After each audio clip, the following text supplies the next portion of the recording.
अब 5G में झंडे गाड़ेगा भारत। वित्त मंत्री ने किए बड़े ऐलान। अब सबको मिलेगी सुपर फास्ट इंटरनेट स्पीड। वित्त मंत्री निर्मला सीतारमण ने वित्त वर्ष 2023-24 के लिए संसद में अपना 5वां आम बजट पेश किया। वित्त मंत्री ने देश में 5G ऐप और सर्विस को विकसित करने के लिए 100 लैबोरेटरी बनाने का ऐलान किया है। वित्त मंत्री के इस ऐलान के बाद से टेलीकॉम सेक्टर को काफी राहत मिली है। बता दें कि प्रधानमंत्री नरेंद्र मोदी ने पिछले साल ही भारत में 5G सर्विस का उद्घाटन किया था। फिलहाल रिलायंस जियो और एयरटेल देश में 5G नेटवर्क की सुविधा दे रही है। टेलीकॉम सेक्टर देश की प्रमुख इंडस्ट्री है। 5G नेटवर्क आने के बाद भारत में लोगों को तेज स्पीड से इंटरनेट चलाने की सुविधा मिलने लगी है। हालांकि अभी चुनिंदा शहरों में ही 5G इंटरनेट की कवरेज है, लेकिन टेलीकॉम कंपनियां तेजी से अलग अलग शहरों में 5G रोल आउट कर रही हैं।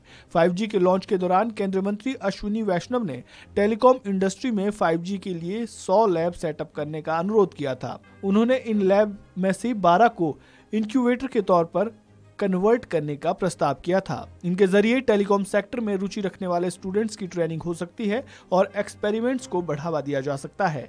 5G लैब का इस्तेमाल हाई स्पीड इंटरनेट को बढ़ावा देने के लिए किया जाएगा।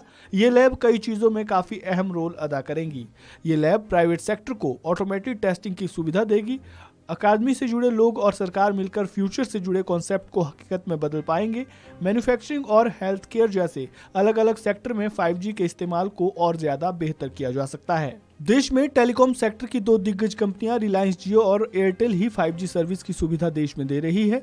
एयरटेल ने दिल्ली, मुंबई, वाराणसी, बेंगलुरु, चेन्नई, हैदराबाद, सिलीगुड़ी, कोलकाता, पटना, गुरुग्राम में 5G सर्विस को रोल आउट किया है। वहीं दूसरी ओर जियो दिल्ली, मुंबई, पुणे, वाराणसी, बेंगलुरु, चेन्नई, हैदराबाद, सिलीगुड़ी, कोलकाता, पानीपत, नागपुर, गुरुग्राम और गुवाहाटी में जियो ट्रू 5G सर्विस को लॉन्च कर चुकी हैं।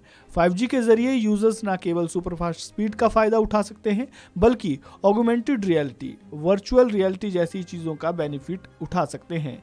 इस टेक्नोलॉजी से न केवल टेलीकॉम सेक्टर बल्कि दूसरे सेक्टर्स को भी लाभ मिलेगा। आपको बता दें कि वित्त मंत्री निर्मला सीतारमण अपना 5वां और देश का 75वां बजट संसद में पेश कर रही हैं।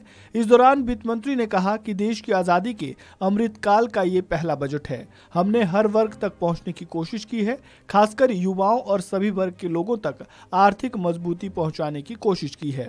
उन्होंने कहा कि ये बजट अगले साल 25 साल का ब्लूप्रिंट है। इस खबर में फिलहाल इतना ही। ताज़ा अपडेट के लिए बने रहें वन इंडिया हिंदी के साथ।